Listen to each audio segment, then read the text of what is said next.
And it's a beautiful Friday morning, and I know a lot of Nigerians are looking forward to the end of the week. And some will be saying, thank God it's Friday. And in the spirit of thank God it's Friday, we welcome you to Enterprise Friday here on Enterprise Television. And if you are just joining us, my name is Choma Okoye. And I am Henry Igwebike. And before we continue and dive into our newspaper headlines for today, if you are not subscribed or following us, do well to subscribe to our YouTube channel on Enterprise 7 and follow us on all our social media platforms. And you can also visit our website at www.enterprisetv.com. With me in the studios, or with us in the studio to do justice to today's newspaper headlines is Cyril Abako. Good morning, Cyril Abako. Thank you. And we also have Emeka Madnago. He is a public affairs commentator. Good morning, Emeka Madnago. Hello, viewer. Thank you so very much.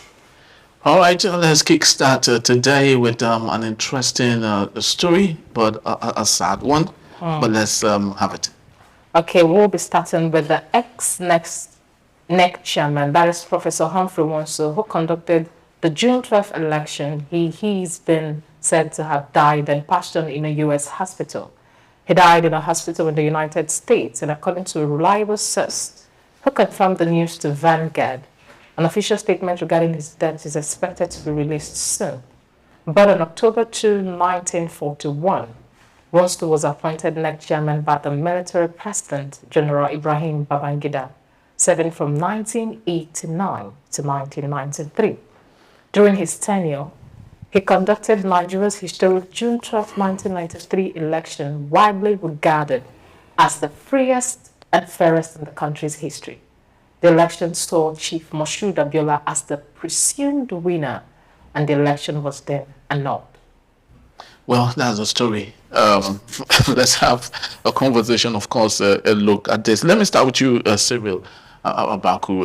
What do you think about this, especially bring us or take us back on memory lane, you know, how it was, and maybe after that compared to what we have today.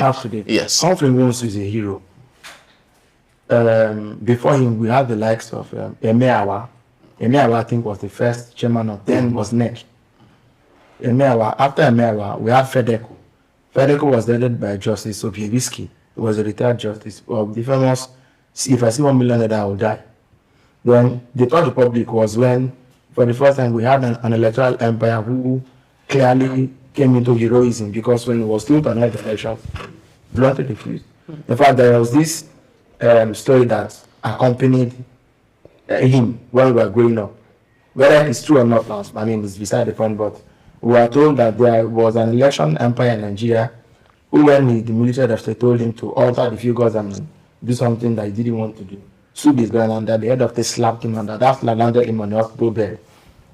But even if it wasn't a direct physical slap, it was symbolic, because coming into a head-on collision with the bandit, that wasn't the first thing he wanted to do in the morning. A government that had the case of Deleke on his hands, a government that had so many cases of people that sort of got into his crosshairs and he survived. But once he stood his ground, it was the era when intellectuals still held their own. When scholars were scholars, they didn't need validation from government. They could hold their ground anywhere in the world. When she was a NEC chairman, when people are coming from all over the world to come and study how he was running things at NEC. It was, I would like to think that it was a civilization. It was an era. So much so that we had what we've come to now describe as the freest and fairest election ever. In Nigerian history. If for anything, I would have thought that by now we should have been naming INEC office after him. But you see, we didn't do it because something about conscience will not let you do what you feel will come back to haunt you. Because if you did that, then it will go ahead to raise a new conversation around electoral purity and electoral transparency and accountability. And for a government that has been done so severely and so badly by electoral malfeasance, the president himself was caught on tape saying, grab it, smash it. So I don't know with it. So that alone casts a pall of the unacceptable. So to that extent, therefore, we don't want to do that. I think that Humphrey Nwosu, by and large, I mean, after him, we got a number of them. There was Justice Olubunmi Ephraim Ibuku-Akpata, who was the first INEC chairman when we came to 1999. After that, I think Black Abel Gobadia, we've had a Morris Sigu, we've had a number of them like that. Up until now, we have Makin Yakubu. If you have electoral umpires who can call the bluff of the government and say, on probity, on accountability, and on transparency we stand, maybe that will be the first point to changing the whole narrative about Nigeria. But when you continue to have people who are less than Humphrey Nwosu in that place, what do you think is going to happen? I think that by and large today now, the argument about the election, free, fair elections is between those who converge towards Nwosu and those who diverge from him. Clearly, he has to be the marker for reputation and for integrity. Because we saw that he was not as willing to pay even with his own life if it came to that. How independent was NEC at the time? So they are, you see, I mean, there was also this thing, Abacha had NECOM and then INEC. But let's come to NEC that you've asked. And there's a reason I talk of NECOM and INEC. If time allows that, I'll come to it. You see, the Bangladesh government had a continuous struggle or continuous push to make itself legitimize, to seek legitimation in the eyes of Nigerians. So they went over themselves to get as many scholars of repeat as they could get. To look at some Putin, Carlo Dika, Carlo, George Obios, who has passed now, former Ohanese president, George Obios, and men who were the creme de la creme of the intellectual class. So they needed them so that people could believe that this person, okay, it means that government is, yes. So to that extent, they got was, and those men were employed on government terms. They are employed on their own terms. So they tell you, yes, so that was really the difference. They are not going to come in and say, if you want me to run this show for you, of course, if you're called by your governor or by your councilman to come and do something for you, you already have done your own due diligence. So you understand the politics surrounding that, you give them your terms. If you don't want it, let me walk away. So that was what happened with Nwosu and Co. It was a matter of look at. You're asking of how free affair was it? It was option A for. You know what that meant? Everybody comes out to kill. This one like this, if you vote tell us who you voted for, it was option A for. So everybody publicly shows how he was voting. You can't read that election. You can't read it. So this was the issue. You couldn't read. Okay, thank you, Cyril Abako. Now, if we should go down history and with the little analysis or the little insights Cyril Abako has shared, there are some things this man knew and understood about the society and the country when it comes to election. Now, a lot of them are passing on without even putting these things into writing or even educating those who are even going to come into power and handle this important seat. Should we say they are dying with some of this talents, or they're dying with some information that could turn the world or gives Nigerians the opportunity to choose right and know more? Well, I don't remember if Professor Humphrey Nwosu, whether he did a book on his experiences. I don't know. But I know definitely that if he didn't, his friends and associates and family members will do something. Maybe they'll take his memoirs. I don't, but the thing that even Gowon, who was head of state during the Civil War, he has not written anything. Ojukwu, stopped short of writing a detailed account of his role in the Civil War. So it now behoves us, the media, to get snippets of, these things from them. When we interview them, when we encounter them, get snippets. No, but for a caliber of Murphy, that people have to travel to come learn from him. Well, the government appreciate what he did. The Bangladesh government had an agenda, which was to scuttle the democratic process. It wasn't interested. Babangida wasn't interested in actually handing over to anybody. You remember how many times he banned people? You remember all the stringent conditions he put? You remember how Babangida got just 2 parties just two parties, the National Republican Convention and the Social Democratic Party. Yes. There's only two parties. So with all there were intrigues at the Just Convention of the SDP, where Abiola emerged, there were a lot of intrigues. NRC had it more smooth sailing. So Humphrey it was just by just coincidental that he was even the one on the seat at the time this thing happened. But the beautiful thing was that he refused to sell his conscience. If you remember, his predecessor, Professor Emeawa, actually granted one interview to, I think, was it Weekend Concord newspaper then, where he said, if I talk, Nigeria will burn. Yes, I still remember that interview. If I talk, Nigeria will burn. He said there were certain things he had observed, about the transition program, which, he was just holding himself from saying. But at the end of the day, everything, just like pregnancy, after 9 months, the baby will come out. So with all the machinations and all the maneuverings, eventually, the baby was born. What Babangida was planning was born. Self-succession was what Babangida was planning.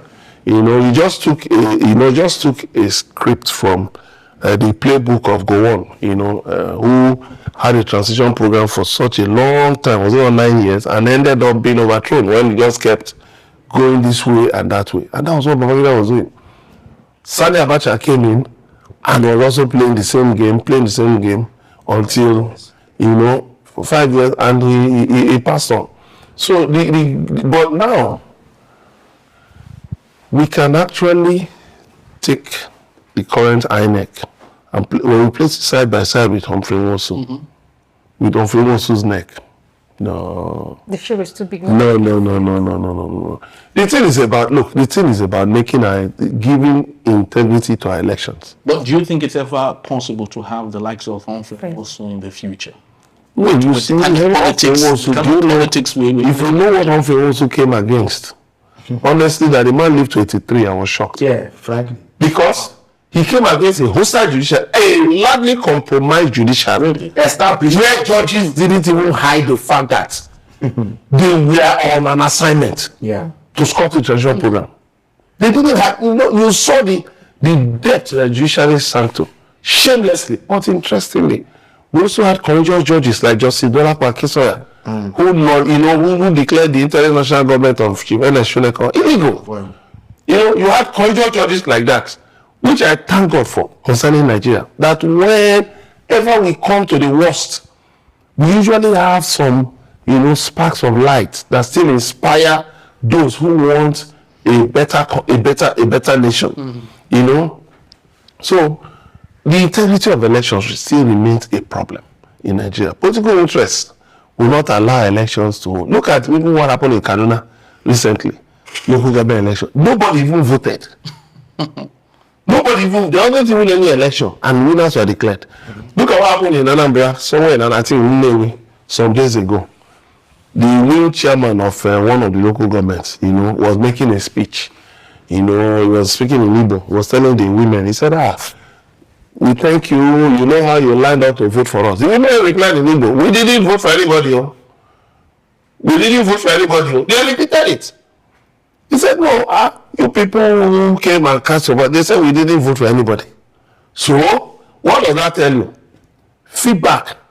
Those are the same people that the governor, Chukwuma Soludo, who is known for making ridiculous assertions, said they are illiterate. People who courageously come out and say, we didn't vote for anybody. The results were contrived.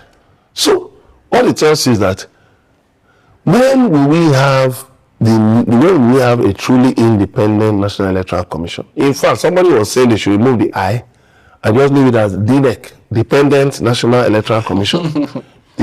So Humphrey Nwosu did well. Humphrey Nwosu, let's also applaud the role of the International Republican Institute and the National Democratic Institute from the United States. They played a big role. Then if you also remember the role of Professor Mori, the National Democratic Center, in Abuja, that also worked with INEC, Yes. So, You know, we must not forget the role played by those people. We must also forget the role played by the civil society. Yeah. We had courageous members of civil society, Professor Wole Soyinka, Chief Jennifer Eme, yes. Chief Anthony Nahoro, Dr. Beckett and some Kuti. All of those people, Chima Obani, oh, my very good friend and brother, you know. We must not forget the role played by all those. There are so many of them. Dr. Dikpo Fashino, I think, who was ASU president.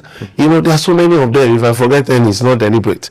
You know, yes, you had a lot of those men and women who are very courageous. You had Nadeko.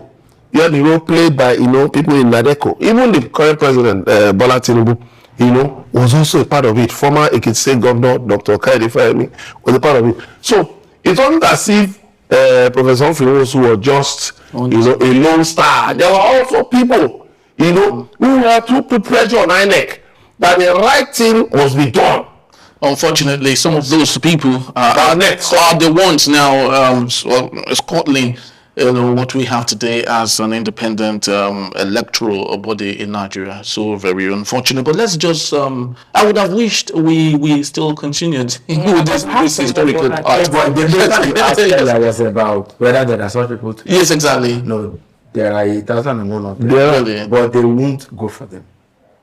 You know, at the time under Buhari, I told a friend in the office one time, I said, I don't think any serious-minded scholar in Nigeria today who knows his onions will with open eyes take up any job with the Buhari government. Then how, if they don't take up the job, how do they make the correction? Buhari is not looking for you, first of all. That is the thing. They are not looking for you. You can take that to the bank. They are not looking for you. That's looking but the way you can make your impact felt is through the civil society. Or like what we're doing now. Yes, the media. It's on record. Recommendations, suggestions. You keep telling them where they're getting it from. They listen. Okay. But I'm just saying that they're not even looking for people who are hot-headed. They are not. There was a time when, you see, when the people every government carries on board matters. Okay. You look at Obasanjo when he came to office in 1990. Look at the first people that he brought and that took with him. There is something about the current policy is good, but the president or those or governors or people that are scuttling it is different from the policy is bad, and even those around them all together are also bad. It's two things. I said nobody worth his onion to take a job with the Buhari government. Now look at a government before that. Jonathan has to go and bring her back. Olusegun Aganga, Akim Adesina, even this woman that later went back to Nigeria, Omobola Johnson. Yes. Yes. Go and check all of them. Outside Jonathan's government, they've all gone on to do these things. Yes, you had Aruma Ote. I think she's gone to Oxford. You have Dr. Patti. But they moved. Tinubu has gone back now as Minister of State for Health. You know what I mean? Aganga was at McKinsey and Allen also. Then there was Akim Adesina is doing great well as African Development Bank. Okonjo-Iweala is WTO president. I'm telling you that's outside the government. But this every government has to look at whom it wants to bring on board. Because those it brings on board will tell whether it means business or not. When they were to bring Okonjo-Iweala over president, they told them that to pay them in dollars. When you Professor Luyemi Adeniji. When you know your pedigree, you give conditions. But this one that people are doing how do you? So, but they are there. It's not that if you go, those guys won't bow down to you. You need me to come on board. These are my terms. My budget has to be first line charge, everything. So if you're not, imagine a serious government that let's even pick one item. How does any serious government a week to the end of the police IG's tenure, you are extending it. The National Assembly can sit suddenly and have an emergency extension of his office. Let me say this: these are institutions. They have a way of reproducing others. Their kind. What is special about the IGP that they have to extend his tenure? This is the issue. It's just that there's a recruitment problem. So they can never get the best to do the most. That's the really problem. unfortunate.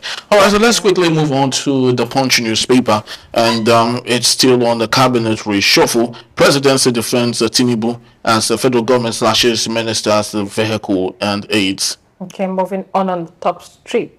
Senate okays 15% states funding for regional development commissions. Details are on page 27. And also we have still on the top strip of the same newspaper, Naira devaluation pushes federal government states debt to 134 trillion. Okay, Naira. getting down to the bottom strip of the Punch newspaper. Police hunt gunmen as 9 killed in fresh Anambra attack. Details are on page 4 and 5. But let's take a look at this gentleman. Presidency defends Tinubu as federal government slashes ministers, vehicles, aids. Cyril Abaku, is this a solution? It is not. You see, it should be, but they are not saying it for the first time. It's been said before. Who will go and check whether they did reduce it? And if they did, how are we doing the cost account? They are accounting for what we're not showing up. How much are they looking to see, and for what purpose? Because these monies are really been budgeted. It has been budgeted. So are you going to cut the budget? Are you going to hold the money back from getting to them? There was a time, I think it was Chief Bola Ige. You should know. John Bamidele Johnson. He was with the news. Yes. I got to follow him on Facebook, I think. So I saw what he wrote. He said that they had gone to interview Chief Bola Ige before he died. And Bola Ige said that when he was appointed minister, he flew to Abuja. A convoy of about 34 cars came to pick him at the airport. I do, people. You are the one that said that they are busy. Busy but not productive. Productive in your own terms. It's profitable. It's profitable. It's profitable. So leave them. That's what that bread is brought out. Yes. That's the bottom line. Let me tell you, a president seeking re-election will not dare the civil service. Am I lying? Documents will start flying over. Any government serious about a re-election will not dare its civil service. This is just what you remove 5 minutes and put 7, which means you didn't cut cost of governance. You expanded it. You want to now transfer the burden to civil servants. Waiting and do you? I can tell you that the narrative of we are cutting costs and we are rejigging the cabinet and we are doing new things was followed by the statement of we are cutting convoy so that we feel like they are not, you're not doing anything. There are those who hear this and jump up and say, wow, this finally president is now biting. No, sir. We have been around enough to know. Come on now. Thank you, sir. Yeah. No way today. Let's get your reaction. Nigeria, the more things change, the more they remain the same. There is no convoy reduction. Let me tell you something. Some of those ministers are rich enough to pay a whole police station. A full complement of, I'm talking of from DPO, talking of, not just talking of one small police post, talking of full complement. Have you seen the convoy of one billionaire? People said, he actually built a police formation in his town. There's one Facebook reel. If you see the number of policemen just around this man, you'll be wondering what is going on. So some of these ministers are rich enough to empty a police division to pay for it. Of course, you can get, you can pay for police escorts. So even if the president has said no escorts, no problem. They can actually pay for 200 policemen to be pulling them up and down every day now. Yes, these are people whose wives, children, policemen, soldiers, DSS follow about. Who pays for those ones? Why was it not part of the? We know people around the president who have convoys. Why wasn't it part of the conversation? It only tells you these people think that we are short in memory. They think that they can bamboozle us. We are not saying don't have all this whatever. What we are saying is deal with insecurity. So that for me, I cannot afford to pay for a police escort. Not even one policeman to escort me. I can't pay. Because even if I have such money, I will put it to more productive use. Or I will relocate to a country that's safer.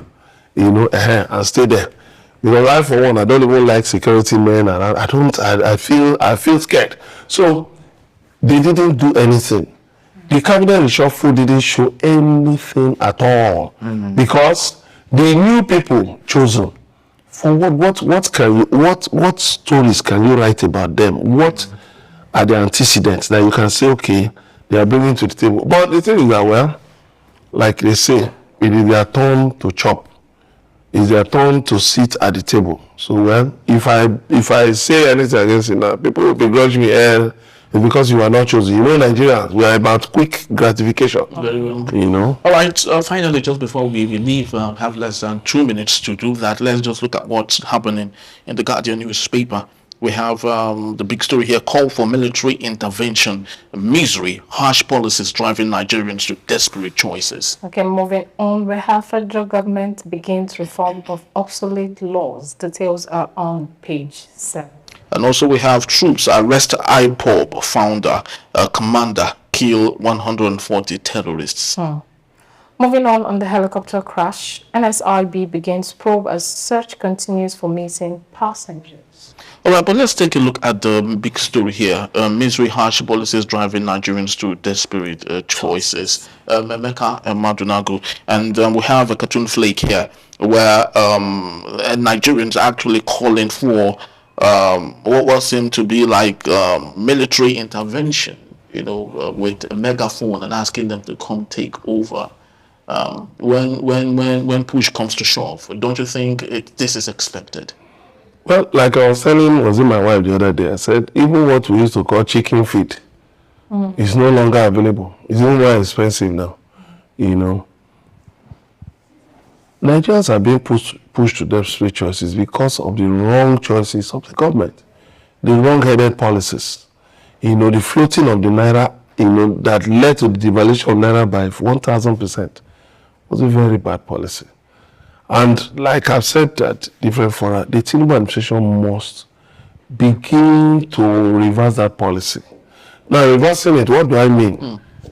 The Minister of Finance has said it now, but it's very funny. You let the horse bolt from the stable, and then you now say, oh, get a carpenter to, enhance the locks and the bolts. Why? He now talks about that we need more exports. That's not the issue. That's not the issue. The issue is this. The economy is bleeding in different areas. And so we cannot maximize our potential. So we've tried all kinds of things in the past. Import substitution. Do you need it? Because you have a conflict, made from maize and whatever. Then let's make conflicts locally. Do you have the kind of variety of maize that you can use to produce conflicts at a level that will not amount to waste of scarce resources? Talked about bread. Okay, instead of wheat, let's use cassava. We've done cassava multiplication and fortification and all of that. At the same time, you are packing tubers of cassava to China. You're exporting them. Gari is expensive. And then you now want to add cassava to the mix. You are bringing up CNG where you don't have enough gas for Gencos. You don't have enough gas for LPG. You are now saying you will stop the export of LPG so that we can cater to the domestic market. You see, all these policies are just wonky. Left, right. There is no coordination. And that is why the economy is this way. So it's good that they're talking about reviewing obsolete laws, which is one of the headlines. It's not just obsolete laws. Scrap them, not review them, scrap them, and then scrap some of these policies. The former president, Olusegun Obasanjo, said, bad policies, uncoordinated policies are our major problem. You don't know. I talk about the cashless policy. In the Tinubu administration, I don't say anything about whether I want to pursue cashless policy or not. So all of these things put together make the economy just a mess. Very true. We have enough time to reverse it. Thank you, Emeka. Thank you. So, Nabako, is the military intervention the only hope for Nigerians at this point? Well, there's a sense in which we get this, what the Gen Z's call vibe. I had Father Coker at the platform program, where said that some people have said, he was saying that some people have said the only solution to this is a coup. But I'm not endorsing a coup, but I'm just saying that people wanted to examine it for what it is worth. We've been there before. We've been there before. The 66 people came out and celebrated it.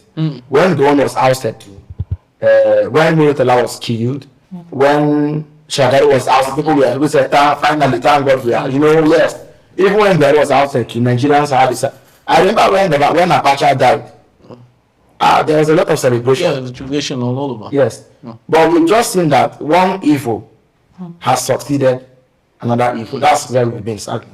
And it's a Friday, so I think I'm freer to say my mind. Let me just tell you. But it's the weekend too, so we need to also tone down so we can enjoy the weekend. Apart from the prophetic dimension of hope for Nigeria, I have no other hope for this country. Whoa. We are told, and I have had a personal epiphany about it, about how Nigeria looks like how Africa looks like a gun, and Nigeria is a trigger point, and how God made Nigeria to be apart from that prophetic dimension of things. I personally do not see any serious green light anywhere. This is a tunnel that stretches very long if you're not careful. Wow. It is a very long tunnel. I can assure you of that. We say these things on air, but if you have people who are a bit close to those in government, look at how the police of the country. Just look at the police. It tells everything about Nigeria. They put police in Ban Desert or Ban E. in the last Ban. 4 hours per day. The police ought to be the citizens' first contact with the state. You shouldn't have any worries or any fear approaching the police. And before if the problem has stranded, you go to the police station, sleep overnight, and continue your journey. Very true. The police was not meant to be arresting people up and down. Their work was just to be, government is close to you. They are your friends. If you do what is wrong, they have to take. If you do what's good, they have to. That's why they went to inform with the police image. They started doing something like police. Your guy also policemen came and helped them. That was their work.